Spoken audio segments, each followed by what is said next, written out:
Good morning. Good to have you with us. I'm Joe Fryer. Savannah is off. We begin this hour with President Trump's State of the Union address. The president defended his administration's economic policies and immigration enforcement operations during last night's address, claiming he was ushering in what he calls a golden age of America over the past year. Mr. Trump also made several false or misleading claims throughout the night on issues like crime and the economy. President Trump's speech grew contentious as the night went on. He condemned the previous administration and issued harsh attacks on Democrats, calling them crazy and blaming them for the country's problems. It was the longest State of the Union address in history, lasting nearly 2 hours. Here are some of the key moments. When I last spoke in this chamber 12 months ago, I had just inherited a nation in crisis with a stagnant economy, inflation at record levels, a wide open border, horrendous recruitment for military and police, rampant crime at home, and wars and chaos all over the world. But tonight, after just 1 year, I can say with dignity and pride that we have achieved a transformation like no one has ever seen before, and a turnaround for the ages. And the annual cost of a typical new mortgage is down almost $5,000 just since I took office. 1 year. The last administration got less than $1 trillion in new investment in the United States. And when I say less, substantially less. In 12 months, I secured commitments for more than $18 trillion pouring in from all over the globe. Despite the disappointing ruling, these powerful country-saving, it's saving our country, the kind of money we're taking in, peace-protecting. Many of the wars I settled was because of the threat of tariffs. And as time goes by, I believe the tariffs paid for by foreign countries will, like in the past, substantially replace the modern-day system of income tax, taking a great financial burden off the people that I love. That is why I'm also asking you to end deadly sanctuary cities that protect the criminals and enact serious penalties for public officials who block the removal of criminal aliens. In many cases, drug lords, murderers all over our country, they're blocking the removal of these people out of our country. These people are crazy, I'm telling you. They're crazy. We're lucky we have a country. With people like this, Democrats are destroying our country, but we've stopped it just in the nick of time. My preference is to solve this problem through diplomacy. But one thing is certain, I will never allow the world's #1 sponsor of terror, which they are by far, to have a nuclear weapon.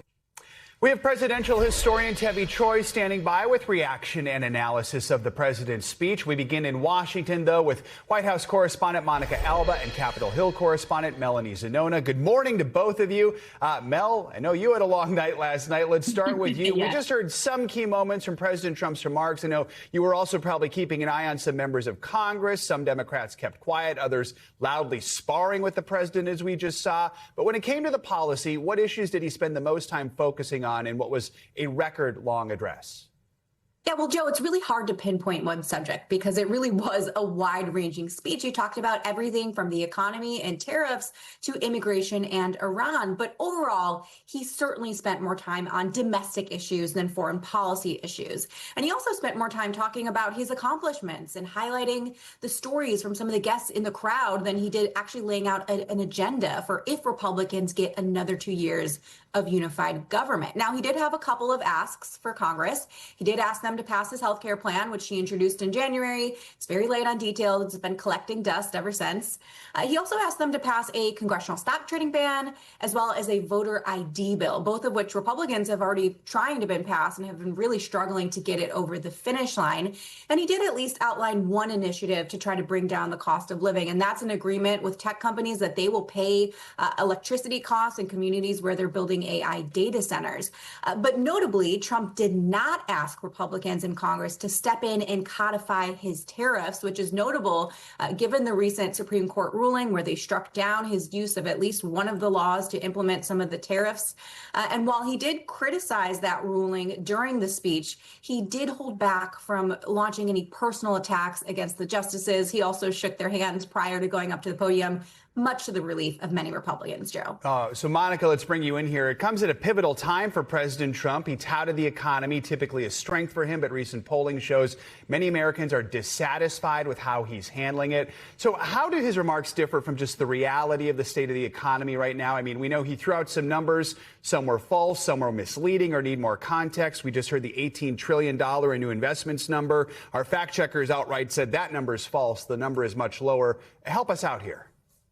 Exactly. I think that is really important to point out, Joe. The biggest thing here is that a lot of the numbers that the president discussed last night, especially when it comes to the economy, need context, need added information to really make sense when he's talking about this record turnaround. And he's really trying to project that this was something that he inherited that was terrible. He argued 12 months ago, but that his administration has been able to really drive down core inflation to the lowest level in more than 5 years. Yes, it is true that inflation has certainly eased since he's returned to the White House, according to some metrics, but the underlying inflation points to a real sticky price pressure. And we have seen that time and time again. And this is something that really becomes a little bit of a disconnect for the president because he talks about the economy and some economic indicators in a certain way that just don't line up with how people say they actually feel, what their wallets are actually telling them versus what the president of the United States said last night.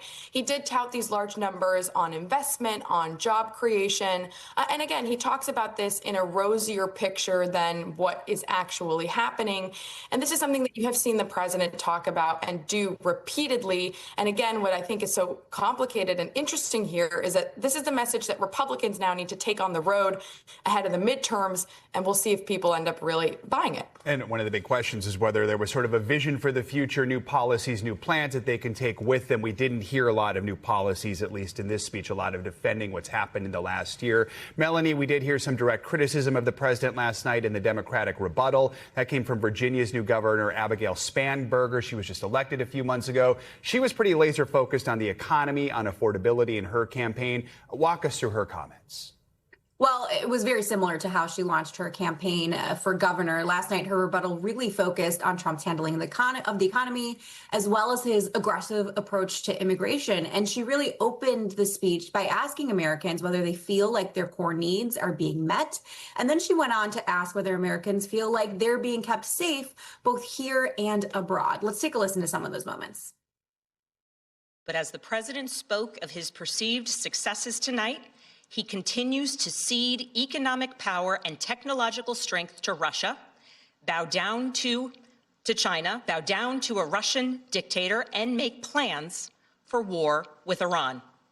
Here's the truth. Over the last year, through DOGE, mass firings, and the appointment of deeply unserious people to our nation's most serious positions, our president has endangered the long and storied history of the United States of America being a force for good. So I'll ask again, is the president working to keep Americans safe, both at home and abroad? We all know the answer is no. And Spanberger not only won the governor's mansion by focus on affordability, but she also flipped a red seat to blue when she ran for Congress. So she's someone that can appeal to the middle, to moderates, and that's really why Democrats view her as a model for how they can win back power in November. Monica, we should note Mr. Trump is the reality TV show president, so this was a speech filled with scripted moments with a focus on his guests, some of whom were the victims of violence and crime. Others are people who received bipartisan applause. What were some of the biggest moments beyond the podium? Yeah, certainly. I think actually the president incorporated more of these sort of surprises and acknowledgments of the people in the gallery more than ever. He also honored veterans. He awarded medals of honor, congressional medals of freedom in a very touching moment, acknowledging this 100-year-old veteran and acknowledging the pilot who was involved in the capture of Nicolas Maduro earlier this year. So you had those moments where there was a bipartisan applause and recognition. You also had the president acknowledging Erica Kirk, the widow of Charlie Kirk, who was assassinated last year. She was there as one of the president's guests. And also the parents of Sarah Beckstrom, who is the National Guard member who was shot and killed late last year in Washington, D.C., when she was patrolling the streets there. So you had those moments, in addition to the president revealing to a niece of a man who was held in a Venezuelan prison that the U.S. had helped to work to secure his release. And then he brought him into the chamber to have, again, a touching moment, emotional moment there. And then finally, Joe, you had members of the U.S. men's hockey team fresh off their gold medal winning victory over Canada in the Milan Winter Olympics. There wasn't enough room for them to actually sit and be in attendance throughout the entire speech, so they had their own moment to come out, wave, show off their medals there. And that, again, was also a moment where both Republicans and Democrats cheered pretty heavily. All right, Monica and Mel, a lot to cover this morning. Appreciate you both walking us through it. For more reaction on this, let's bring in Tevi Troy, who's a presidential historian and senior fellow at the Ronald Reagan Institute. Tevi, good to have you with us. I mean, overall, this was not a speech heavy on policy, certainly not many new policies mentioned. It was heavy on those moments, the guests, the characters, the surprises. So with that in mind, how do you think the president did last night? How do you think it stacks up to his past speeches and perhaps more traditional State of the Union addresses? Yeah, thanks, Joe. Look, a typical presidential State of the Union address is a laundry list of policies with some heroes sprinkled in. This was a laundry list of heroes with some policies sprinkled in. So it was a very different type of mix in terms of what he was showing to the American people. And it's typical with his background as a showman, someone who likes spectacle. And many of those moments, as Monica said, are unifying moments. Everybody has to cheer for the men's hockey team or for the World War II veteran or for that hero in the Venezuela raid. So there are a lot of moments that he set up that everybody would cheer for. But then he also sets up certain moments that the Democrats aren't going to cheer for, and then he blasted them for it in moments that I thought were kind of partisan. He calls them crazy. He says they should be ashamed of themselves. So it's kind of this mix of trying to create unifying moments while at the same time establishing these partisan differences. Yeah, no doubt. Between the unifying moments, you could feel the tension even just watching on television. We heard from our correspondents, President Trump addressed a range of issues from national security to the economy. He did make several misleading or outright false claims throughout the address. Any comments or moments that stood out to you? I mean, you know very well, politicians don't always have a strong relationship with the truth, but when so many details in a speech do need to be checked, what's the impact of that? Or are we numb to it now? Yeah, look, the idea that a president wants to, what a president wants to push is the economy. He wants to tout the economy, make the economy look good. And when the economy is working well, if the Americans feel it, it's good and it works. And if Americans don't feel it, it's not going to work no matter how many statistics you cite. So it really comes down to what the American people are feeling. When Ronald Reagan talks about morning in America and he touted the economic success of his administration, by that time, the economy had turned around and the people were feeling it. But you've had many instances in history where presidents were trying to talk up the economy, going all the way back to Herbert Hoover in the Great Depression, and that just didn't work. Tevi, on the Democratic side, some lawmakers just didn't attend last night's address. A few actually heckled the president. There was the more traditional formal rebuttal as well, as we heard there from Governor Spanberger. What did you take away from those various responses last night? I mean, does history tell us if you're in the opposition party, especially during a midterm, there is a best way to respond? Yeah, I'm an institutionalist. I like this whole idea of everybody coming together, the Supreme Court and the Senate and the House, members of both parties, the cabinet, and being there for the president's address to celebrate our way of life. You don't have to celebrate the president, but you have to celebrate our system. And so I don't like the spectacle of people waving signs or yelling at the president. It also doesn't usually turn out well for them because the president's got the big mic, he's got the lights, and everything's focused on him. At the same time, the president has an obligation not to stick it in their eyes as well. I know that Leader Jeffries told his members to sit on their hands, not to make a big stink about things, and for the most part, they did, although, as you showed, Ilhan Omar and some of her colleagues were doing that. But if you want to have everybody come together in that moment, you really need both sides to say, okay, there are certain modes of behavior that we're going to stick by. Tevi Troy, thanks for joining us this morning. Appreciate your perspective. Thanks for having me.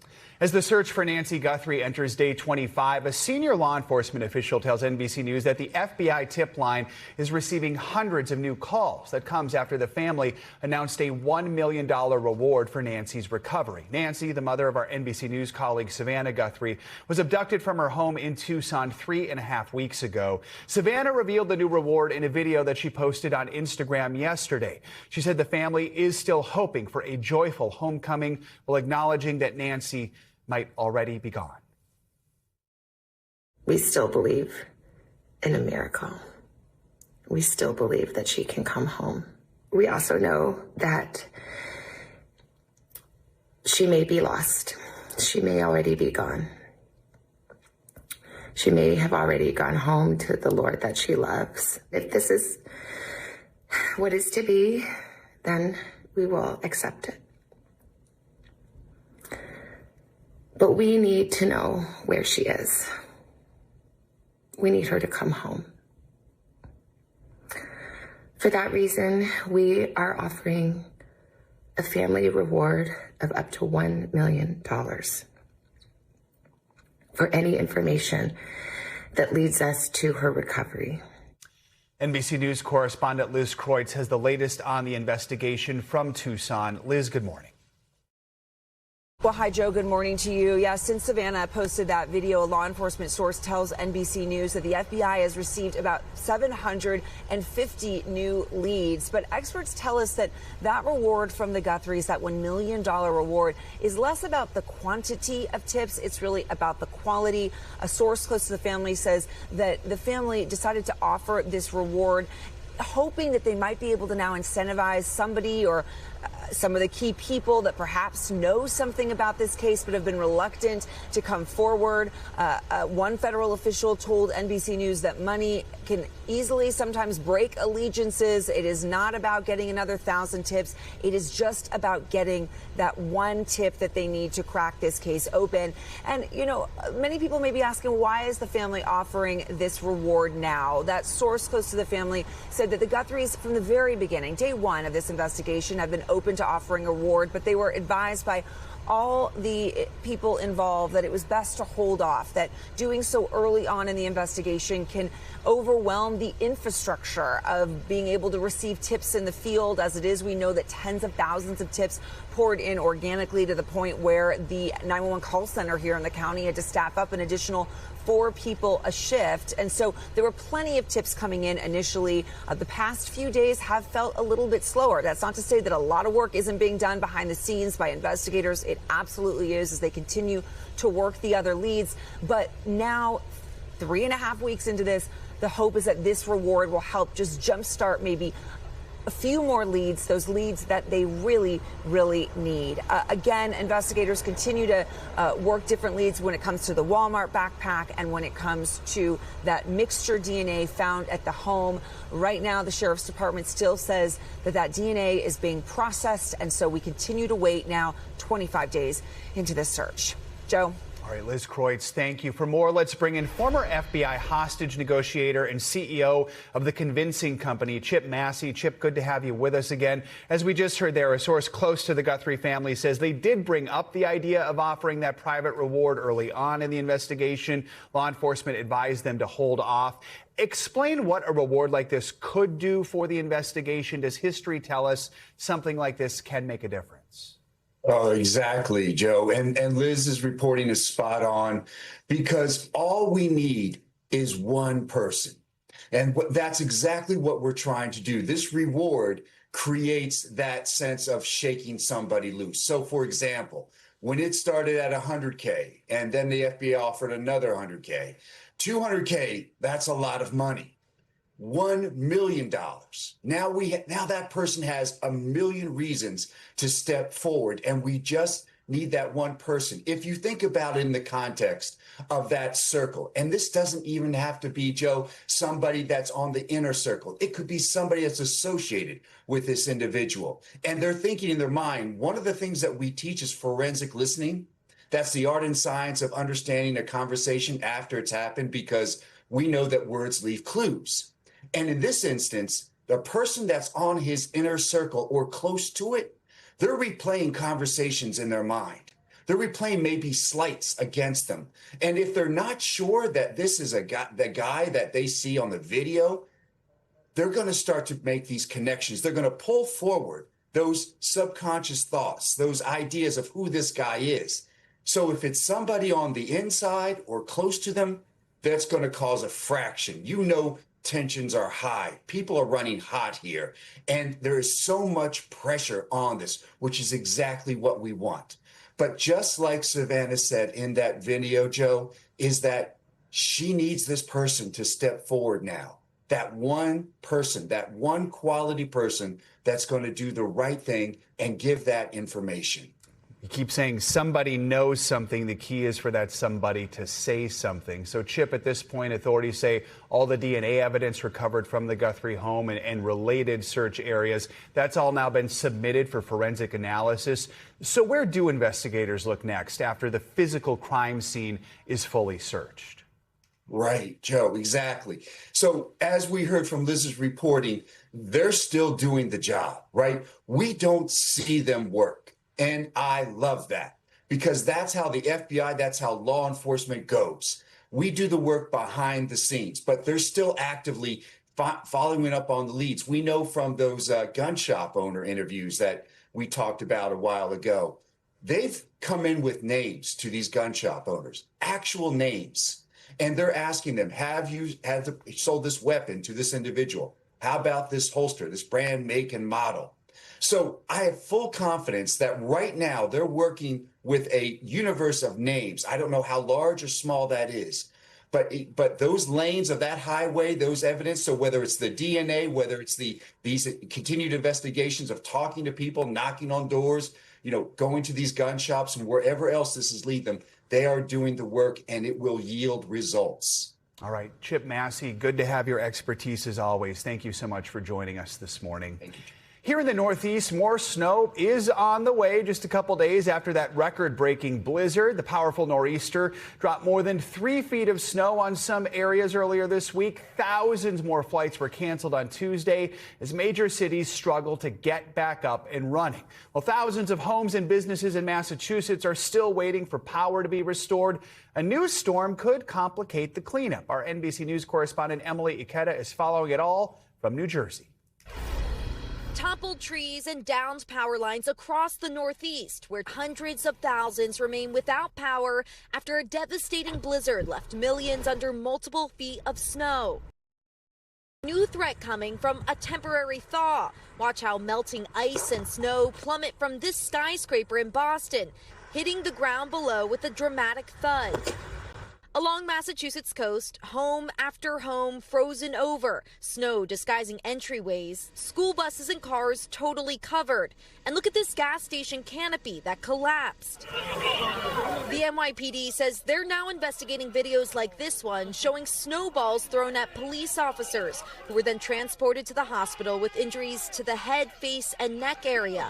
The city's mayor reacting. They and our entire city workforce deserve to be treated with respect. Police now looking for these two men. At least 39 places were blanketed by more than 30 inches of snow. These roads in Rhode Island still impassable. WJAR's Molly Levine is there. Here in Providence, residents spent the day digging out from their driveway after this record-breaking storm dumped over 30 inches on the city. But what good is that when the snow is up to your knees and many of the streets are untouched? It's not just the rush to clear roads in the Northeast, but also to restore power to hundreds of thousands in these freezing temperatures. Officials in Maryland, which faced high winds, confirmed 2 people died when a tree fell on their car Sunday. Crews now clearing railroads and airlines racing to recover from more than 11,000 flight cancellations since Sunday.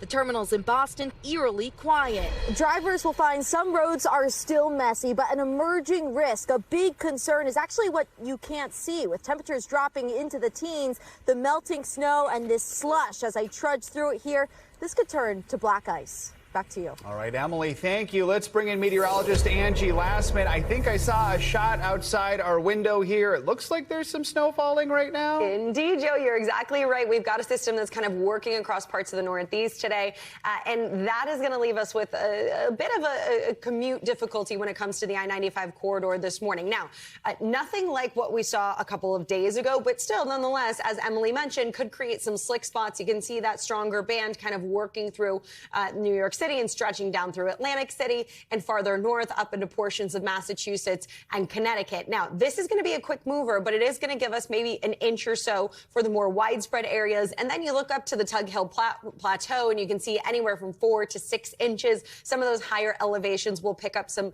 multiple inches of snow as well. But places like New York City expecting about an inch or so. And it's going to be a quick mover with most of this kind of wrapped up as far as the snow is concerned across this region by the time we get to noon. afternoon. You can see this kind of quick moving clipper system that's sliding through. And then by later today, it's the Tennessee Valley that we're looking at for the precipitation. That, of course, will come in the form of rain, but we'll see mainly just some of these lighter scattered showers kind of lingering across parts of the Northeast into the afternoon and evening hours tonight. It's the morning commute, though, that could be a bit difficult. We'll still be looking at rain here as we get into tomorrow across parts of the Southeast. So we'll keep mainly quiet conditions across the Northeast. So we'll have a little bit of a break from that. But then looking ahead, we've got a couple things to note as we get into next week. We've got warmer than average conditions for most of the country. Really, the only spots that are looking at colder than typical temperatures is going to be parts of the Great Lakes and the Northeast. We'll keep that stubborn kind of cold pattern. But then we'll see this storm track where we could see multiple clipper systems kind of sliding through that same region. So there is a possibility that we once again could see the chance for some significant snow as we get into late Sunday and Monday. This, of course, will be something that we'll watch to slow us down. And meanwhile, we've got to check on our friends across the state of Florida because we've got freeze alerts for folks there stretching into southern Georgia. 8 million people waking up to chilly conditions. It's the 30s in Daytona Beach, Orlando, Tallahassee, Joe. Chilly conditions for our friends there. Otherwise, it's the snow that we're focusing on across the Northeast. At least they don't have snow. Exactly. Look at the bright side. All right, thanks, Angie. Appreciate it. We thank you for watching, and remember, stay updated on breaking news and top stories on the NBC News app or watch live on our YouTube channel.